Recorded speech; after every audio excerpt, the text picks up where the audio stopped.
Hello friends, നമസ്കാരം. നമ്മുടെ Kerala TV സീരിയലിലേക്ക് എല്ലാവർക്കും സ്വാഗതം. രേവതിയുടെ ആ ചേച്ചി വീട്ടിലേക്ക് വന്നു കഴിഞ്ഞപ്പോഴേക്കും അതിനെ മാനസികമായിട്ട് ഒരുപാട് അപമാനിച്ച് അവിടെ നിന്ന് ഇറക്കി വിടുകയാണ് ഈ പറയുന്ന നമ്മുടെ ചന്ദ്രമതി. ആ സമയം രേവതി ആ ചേച്ചിക്ക് വെള്ളം കൊണ്ട് വന്നപ്പോഴും ഇതേ രീതിയിൽ തന്നെ പറഞ്ഞു കഴിഞ്ഞപ്പോൾ അമ്മ ഒരുപാട് പുച്ഛിക്കേണ്ട, അമ്മയ്ക്ക് ഇതുപോലും ഇല്ലല്ലോ എന്ന് നമ്മുടെ രേവതി അങ്ങ് പറഞ്ഞു. രേവതി എന്ന് പറഞ്ഞപ്പോഴേ നമ്മുടെ പുള്ളിക്കാരിക്ക് അതങ്ങ് കൊണ്ടു. എന്താണ് നീ പറഞ്ഞത് എന്ന് ചോദിച്ചുകൊണ്ട് അങ്ങ് ചാടി അങ്ങ് ചെയ്യുന്നു. ആ സമയത്ത് അമ്മ എന്തിനാ ആവശ്യമില്ലാതെ പാവങ്ങളിങ്ങനെ കളിയാക്കുന്നത്?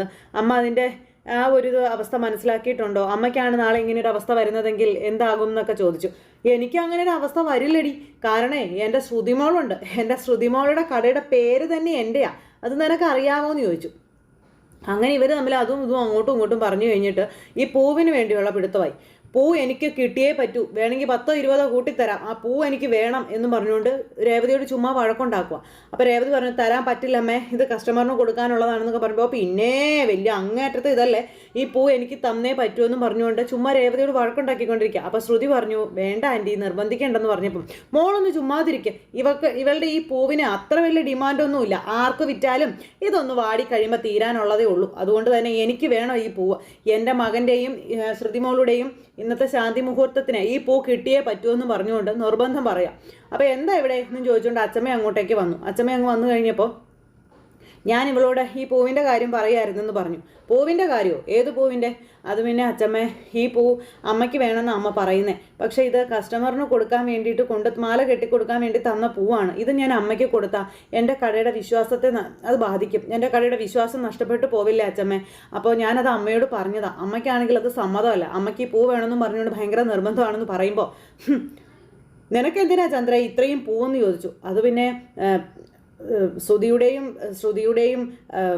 ശാന്തി മുഹൂർത്തമല്ലേ അമ്മ ഇന്ന്, അപ്പോൾ പിന്നെ അവർക്കിത് മുറിയിൽ അലങ്കരിക്കാൻ വേണ്ടിയിട്ട്. ശാന്തി മുഹൂർത്തോ? അത് നീ ഒറ്റയ്ക്കങ്ങ് തീരുമാനിച്ചാൽ മതിയോ? ഈ വീട്ടിൽ ആദ്യം വിവാഹം കഴിഞ്ഞത് സച്ചിയുടെയും രേവതിയുടേതുമാണ്. അവരുടെ ശാന്തി മുഹൂർത്തം ഇതുവരെ കഴിഞ്ഞിട്ടില്ലല്ലോ. പിന്നെ എന്തർത്ഥത്തിലാ നീ നിന്റെ മകൻ്റെയും മരുമകളുടെയും ശാന്തി മുഹൂർത്തം നടത്താൻ വലിയ ഉത്സാഹം കാണിക്കുന്നത്? സച്ചിക്കും രേവതിക്കും ശാന്തി മുഹൂർത്തം വന്നപ്പം നീ കാട്ടിക്കൂട്ടിയതൊന്നും ഇവിടെ ആരും മറന്നിട്ടില്ല. ഓ, ഇനിയിപ്പോൾ ശാന്തി മുഹൂർത്തം നടത്താത്ത കുഴപ്പം കൂടിയുള്ളൂ. അല്ലെങ്കിൽ തന്നെ ഇവള് വന്ന് കയറിയതോടുകൂടി സച്ചിയുടെ ജീവിതത്തിൽ ദുരന്തങ്ങൾ മാത്രമേ ഉണ്ടായിട്ടുള്ളൂ. ഇനി ഒന്നായി ജീവിക്കാനും കൂടെ തുടങ്ങിക്കഴിഞ്ഞാൽ അവൻ്റെ ജീവിതത്തിൽ എന്തൊക്കെ സംഭവിക്കുമെന്ന് ആർക്കറിയാം. അത്രയ്ക്ക് രാശികെട്ടവളാണ് ഇവളെന്ന് പറഞ്ഞുകൊണ്ട് ഇങ്ങനെ രേവതിയെക്കുറിച്ച് ഇങ്ങനെ പറയാം. അപ്പോൾ ചന്ദ്ര നിർത്തടി എന്ന് പറഞ്ഞുകൊണ്ട് അച്ചമ്മ ശരിക്കും ചന്ദ്രമതിയെ വഴക്ക് പറഞ്ഞു. അപ്പോൾ രേവതി അവിടെ നിന്ന് ഇങ്ങനെ കരയുക. ഇതൊക്കെ കേട്ടിട്ടും ഒന്നും ഞാനൊന്നും അറിഞ്ഞില്ലേ രാമനാരായണ, അല്ലെങ്കിൽ എന്നെ ഇതൊന്നും ബാധിച്ചിട്ടില്ലെന്നും പറഞ്ഞുകൊണ്ട് നമ്മുടെ ശ്രുതിയമ്മ അവിടെ മാറി നിന്നതൊക്കെ കേൾക്കുവാണ്.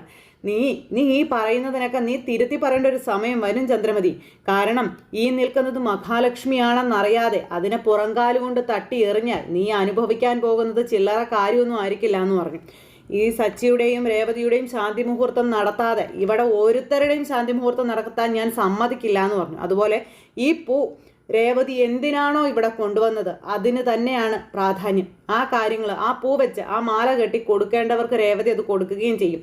അതിന് നിന്റെ ഭാഗത്ത് നിന്ന് എന്തെങ്കിലും ഒരു തടസ്സം ഉണ്ടായെന്ന് ഞാൻ അറിഞ്ഞ പിന്നെ എൻ്റെ തനി സ്വരൂപം നീ കാണും. നിന്നോട് ഞാൻ പറഞ്ഞിട്ടുണ്ട് ഈ കാര്യങ്ങളൊക്കെ. വീണ്ടും വീണ്ടും എന്നെ കൊണ്ട് ആവർത്തിച്ചു പറയിക്കുന്നത് നിനക്ക് നല്ലതിനല്ല ചന്ദ്രമതി എന്നും പറഞ്ഞുകൊണ്ട് അച്ചമ്മ ഇങ്ങനെ പറഞ്ഞു. അപ്പോഴേക്ക് രേവതി പറഞ്ഞു, അച്ചമ്മ വെറുതെ വഴക്കൊന്നും ഉണ്ടാക്കേണ്ട കാര്യമില്ല. ശാന്തി മുഹൂർത്തത്തിലൊന്നും അല്ലല്ലോ കാര്യങ്ങൾ ഇരിക്കുന്നത്. എൻ്റെ ജീവിതത്തിലും അദ്ദേഹത്തിൻ്റെ ജീവിതത്തിലും ശാന്തി മുഹൂർത്തം നടന്നില്ലെന്ന് കരുതി ഞങ്ങളുടെ ജീവിതത്തിന് ഒന്നും സംഭവിക്കാൻ പോകുന്നില്ല അച്ചമ്മ. എൻ്റെ മനസ്സിൽ എല്ലാമാണ് അദ്ദേഹത്തിന് ഞാൻ കൊടുക്കുന്ന സ്നേഹത്തിനും സ്ഥാനത്തിനും ഒരിക്കലും ഒരു കുറവും ഉണ്ടാവില്ല. ഇതിലൊന്നും വലിയ കാര്യമൊന്നും ഇല്ലല്ലോ അച്ചമ്മ എന്നൊക്കെ പറഞ്ഞു നമ്മുടെ രേവതി ഇങ്ങനെ അച്ചമ്മയോട് പറയുമ്പോൾ, കേക്കടി നീ ആ രേവതിയുടെ മനസ്സിൻ്റെ നന്മ നീ കാണ്.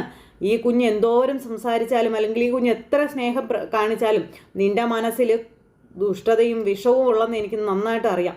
പക്ഷെ നാളെ നിനക്കൊരാവശ്യം വന്നാൽ ഈ നിൽക്കുന്ന നിനക്ക് രാശികെട്ടവളായ രേവതി മാത്രമേ കാണുകയുള്ളൂ. അത് നീ മറന്നു പോകരുതെന്ന് പറഞ്ഞു. ഓ, പിന്നെ എനിക്ക് ഇവളുടെ സഹായത്തിൻ്റെ ആവശ്യമൊന്നുമില്ല, എനിക്ക് എൻ്റെ ശ്രുതിമോളുണ്ട്, ശ്രുതിമോൾ ഉണ്ടായി കണ്ടാൽ മതി എന്നും പറഞ്ഞുകൊണ്ട് നമ്മുടെ അച്ചമ്മ അന്നേരം പറഞ്ഞു.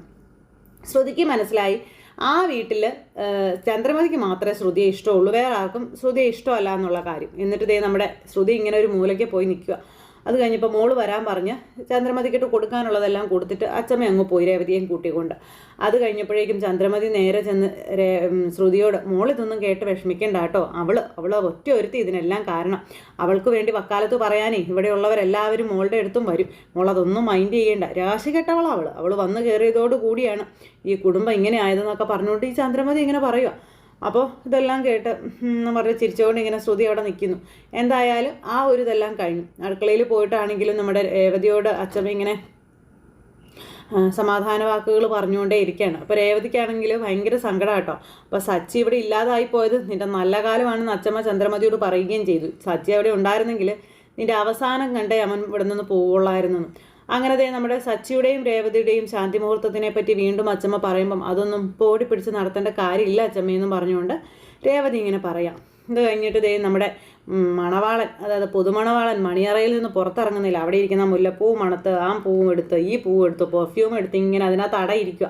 അപ്പോൾ ഇതെല്ലാം കഴിഞ്ഞു, രാത്രിയായി. പിന്നെ ശാന്തി മുഹൂർത്തത്തിൻ്റെ കാര്യങ്ങളും ഇതെല്ലാം ഇതായി. അത് കഴിഞ്ഞപ്പോഴത്തേക്കും കുളിയൊക്കെ കഴിഞ്ഞ് ഒരുങ്ങിക്കെട്ടി വന്നു നമ്മുടെ ശ്രുതി. അതും ജീവിതത്തിൽ ആദ്യമായി സംഭവിക്കുന്ന കാര്യം എന്നുള്ള രീതിയിലാണ് ശ്രുതി വരുന്നത്. അങ്ങനെ ശ്രുതി വന്നിങ്ങനെ നാണം കുണുങ്ങി ഇങ്ങനെ അമ്മായിമ്മയുടെ മുന്നിൽ നിൽക്കുന്നു. ആ സമയം ഇന്നേ എൻ്റെ മക്കളുടെ ശാന്തി മുഹൂർത്തം, അതുകൊണ്ട് തന്നെ നല്ല സന്തോഷമായിരിക്കണം എന്നൊക്കെ പറഞ്ഞ് അങ്ങനെ വലിയ ഡയലോഗൊക്കെ. എന്നിട്ട് എടി രേവതി, ശ്രുതിമോൾക്കുള്ള പാല് റെഡി ആയില്ലേടി എന്ന് ചോദിച്ചുകൊണ്ട് നീട്ടി വിളിക്കുന്നു. അപ്പോഴേക്ക് രേവതി പാലും കൊണ്ട് അങ്ങോട്ടേക്ക് വന്നു. രേവതി പാല് ഒരു ചെറിയ ചിരിയോടുകൂടിയാട്ടോ വരുന്നത്. പാല് കൊണ്ടുവന്ന് ശ്രുതിയുടെ കയ്യിലേക്ക് കൊടുത്തു. ശ്രുതി അന്നേരത്തേക്കും അത് മേടിച്ചിങ്ങനെ നാണം കുണിഞ്ഞ് നിൽക്കുക. എന്താ ഇത്ര നാണമെന്ന് ചോദിച്ചപ്പം ആൻറ്റിയോട് എങ്ങനെയാണ് നന്ദി പറയേണ്ടതെന്ന് എനിക്ക് അറിയില്ലെന്നൊക്കെ പറഞ്ഞ് ആ ഒരു ഡയലോഗൊക്കെ ഇറക്കുവാണ് ശ്രുതി. സൂപ്പടാമിനെ ശ്രുതി മിടിക്കുകയാണല്ലോ. അങ്ങനെ ഡയലോഗൊക്കെ ഇറക്കിയപ്പോൾ ആ ഡയലോഗിലെല്ലാം മയങ്ങി ഇങ്ങനെ കിടക്കുവാണ് ചന്ദ്രമതി. അതെ, ഇന്ന് നിങ്ങളുടെ ശാന്തി മുഹൂർത്തം. ഈ ഒരു വർഷം കഴിയുമ്പോഴേ ഒരു കുഞ്ഞിനെ എൻ്റെ കയ്യിലേക്ക് നീ എനിക്ക് വെച്ച് തരണം, എനിക്ക് അച്ചമ്മയാകാൻ കൊതിയാവുകയെന്നൊക്കെ പറഞ്ഞുകൊണ്ട് രേവതിയുടെ കേൾക്കെ ചന്ദ്രമതി ശ്രുതിയോട് പറയുക. അതും എൻ്റെ സുധിമോൻ്റെ കുഞ്ഞിനെയാണ് എനിക്ക് ലാളിക്കേണ്ടതെന്നൊക്കെ പറഞ്ഞുകൊണ്ട് അങ്ങനെയൊക്കെ തിരിവ് പറയുക കേട്ടോ. ഇതൊക്കെ കേട്ട് നമ്മുടെ രേവതി ഇങ്ങനെ നിൽക്കുന്നു. എൻ്റെ മോൾക്കും സുധിമോനും ഉണ്ടാകുന്ന കുഞ്ഞ് സർവ്വ ഐശ്വര്യങ്ങളോട് കൂടിയായിരിക്കും ഈ വീട്ടിലേക്ക് വരുന്നത്. എൻ്റെ മോള് മഹാലക്ഷ്മിയായി വന്ന് കയറിയതിന് ശേഷം ഇനി ഈ വീട്ടിൽ നല്ലത് മാത്രമേ നടക്കാവുള്ളൂ കേട്ടോ എന്നൊക്കെ പറഞ്ഞുകൊണ്ട് അങ്ങനെ വലിയ ഡയലോഗ്. എന്നിട്ട് ഇതേ അവിടെ നിന്ന് പറഞ്ഞു വിടുകയാണ് നമ്മുടെ ശ്രുതിയെ. ഈ സമയത്താണ് നമ്മുടെ സച്ചി അവിടുന്ന് പോയി ജോലിയൊക്കെ കഴിഞ്ഞ് കയറി വരുന്നത്. അപ്പോൾ രേവതി അവിടെ നിൽപ്പുണ്ട്. അപ്പോൾ സച്ചിയെ കണ്ടപ്പോഴത്തേക്കും അവിടെ നിന്ന് ചന്ദ്രമതി അങ്ങ് പോയി. രേവതി ഒരു കുത്തുവാക്കും ഒരു നോട്ടമൊക്കെ നോക്കിയിട്ട് അത് കഴിഞ്ഞ് നമ്മുടെ സച്ചി കയറി വന്ന് അങ്ങനെ ഇരിക്കുന്നു. എന്താ താൻ കിടന്നില്ലേ, താനെന്താ ഇവിടെ ഇങ്ങനെ നിൽക്കണേന്ന് ചോദിച്ചപ്പം അത് പിന്നെ ഞാൻ ശ്രുതിക്ക് പാലുമായിട്ട് വന്നതാണെന്ന് പറഞ്ഞു. പാലോ? അവരുടെ ശാന്തി മുഹൂർത്തമല്ലേ ഇന്ന്, അതുകൊണ്ട് പാലുമായിട്ട് വന്നതാണ് എന്നിങ്ങനെ പറയുമ്പം ശാന്തി മുഹൂർത്തം, ഇന്ന് രാത്രി തന്നെ അവനെ സഹിക്കാൻ മേലത് ആ പെണ്ണ് ഇവിടെ നിന്ന് ഇറങ്ങി ഓടിപ്പോകും, നോക്കിക്കോ, അതാ സംഭവിക്കാൻ പോകുന്നതെന്നൊക്കെ പറഞ്ഞുകൊണ്ട് നമ്മുടെ സച്ചി പറയുമ്പം ഇങ്ങനെയൊന്നും പറയരുതെന്ന് പറഞ്ഞ രേവതി. എങ്ങനെ പറയാതിരിക്കും, അത്രയ്ക്ക് നല്ലവരാണല്ലോ അമ്മയും മോനും, അതുകൊണ്ട് പറയാത്തവരും പറഞ്ഞു പോകുമെന്നും പറഞ്ഞുകൊണ്ട് നമ്മുടെ സച്ചി ഇങ്ങനെ രേവതിയോട് പറയാം. എന്നിട്ട് ഇവർ രണ്ടുപേരും കൂടി ഇങ്ങനെ സംസാരിച്ചുകൊണ്ടിരിക്കുമ്പോൾ അച്ചമ്മ അങ്ങോട്ടേക്ക് വന്നു. അച്ചമ്മ വന്നു കഴിഞ്ഞപ്പോൾ രണ്ടുപേരും അവിടെ ഇരിക്കും. അപ്പോൾ നീ എനിക്ക് ഭക്ഷണം എടുക്കാൻ പറഞ്ഞു സച്ചി. അങ്ങനെ രേവതി ഭക്ഷണം എടുക്കാനായിട്ട് പോകണു. ആ സമയത്ത് അച്ചമ്മ വന്നിരുന്ന് സച്ചിയോട് ഇവരുടെ ശാന്തി മുഹൂർത്തത്തെ പറ്റിയുള്ള കാര്യങ്ങൾ ഇങ്ങനെ പറയുന്നു. അപ്പോൾ ഇവിടെ ആദ്യം വിവാഹം കഴിഞ്ഞത് നിങ്ങളുടെയാണെന്നും നിങ്ങളുടെ ശാന്തി മുഹൂർത്തമായിരുന്നു ആദ്യം നടത്തേണ്ടതെന്നുള്ള കാര്യമൊക്കെ പറഞ്ഞപ്പോൾ അതിലൊന്നും കാര്യമില്ല അച്ചമ്മേ എന്ന് പറഞ്ഞുകൊണ്ട് നമ്മുടെ സച്ചിയും രേവതി പറഞ്ഞ അതേ ഡയലോഗ് തന്നെ പറയുവാണ്. ഒരു ശാന്തി മുഹൂർത്തം നടന്നില്ലെന്ന് കരുതി രേവതിയിലെ നന്മ ഒരിക്കലും ചോർന്നു പോകുന്നില്ല. അവളെപ്പോലെ ഒരാളെ കിട്ടിയതിൽ ഞാൻ ഭാഗ്യം ചെയ്തവൻ തന്നെയാണെന്നുള്ള വിശ്വാസം എനിക്കുണ്ടെന്നൊക്കെ പറഞ്ഞുകൊണ്ട് നമ്മുടെ സച്ചി ഇങ്ങനെ പറയുക. അങ്ങനെ ഇവർ തമ്മിൽ ആ ഒരു കാര്യം, അതായത് രേവതിയുടെ ആ ഒരു നന്മയും രേവതിയിലെ മഹാലക്ഷ്മിയെക്കുറിച്ചും ഒക്കെ ഇങ്ങനെ സംസാരിച്ചുകൊണ്ടിരിക്കുന്നു. അങ്ങനെ ഇവർ തമ്മിൽ ഈ കാര്യങ്ങളൊക്കെ സംസാരിച്ചുകൊണ്ടിരിക്കുന്ന സമയത്ത് അവിടെ മണിയറയിൽ മണവാളൻ ഇങ്ങനെ പുതുപ്പെണ്ണ് വരുന്നത് നോക്കി കാത്തിരിക്കുക. കുറച്ച് കഴിഞ്ഞപ്പോഴത്തേക്കും ദേ വരുന്നു നമ്മുടെ ശ്രുതി. പതുക്കെ മന്ദം നാണമൊക്കെ ആയിട്ട് ആ പാലൊക്കെ കൈ പിടിച്ച് ദേ മുറിയിലേക്ക് വരുന്നു.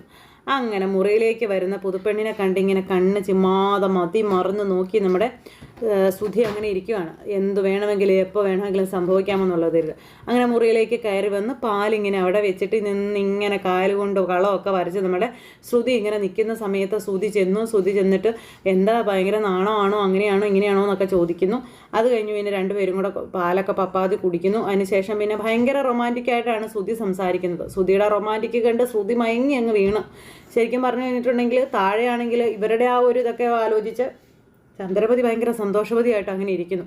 സച്ചിക്കും രേവതിക്കും നടക്കാത്ത ശാന്തി മുഹൂർത്തം ഇവർക്ക് നടന്നല്ലോ എന്നുള്ള ആ ഒരു ധാർഷ്ട്യത്തോടു കൂടിയാണ് ചന്ദ്രമതി അവിടെ ഇരിക്കുന്നത്. അപ്പോൾ അങ്ങനെയൊക്കെയുള്ള ഒരു സിറ്റുവേഷനും കാര്യങ്ങളൊക്കെ കൂട്ടിയിണക്കിക്കൊണ്ട് സൂപ്പർ ഹിറ്റ് കഥയുമായിട്ടാണ് ഇന്നത്തെ നമ്മുടെ വിശേഷം വന്നിട്ടുള്ളത്. എന്തായാലും ശ്രുതി മുറിയിലേക്ക് കാലെടുത്ത് വെച്ചതേ ഉള്ളൂ. ശാന്തി മുഹൂർത്തം നടക്കണോ നടക്കണ്ടയോ എന്നുള്ളത് അച്ചമ്മയും സച്ചിയും അതുപോലെ രവിയേട്ടനും കൂടെ തീരുമാനിക്കേണ്ട കാര്യമാണ്. ഇനി ഇതിനകത്ത് എന്ത് വമ്പൻ ട്വിസ്റ്റാണ് സംഭവിക്കുന്നതെന്ന് അറിയാൻ കാത്തിരുന്ന് കാണാം. എല്ലാവർക്കും നല്ലൊരു ദിവസം ആശംസിക്കുകയാണ്. എല്ലാവരുടെയും സപ്പോർട്ടിനും സ്നേഹത്തിനും ഒത്തിരി നന്ദി ഹൃദയത്തിൻ്റെ ഭാഷയിൽ അറിയിക്കുന്നു. അടുത്ത സൂപ്പർ ഹിറ്റ് കഥയുമായി കാണുന്നത് വരെ എല്ലാവർക്കും നന്ദി.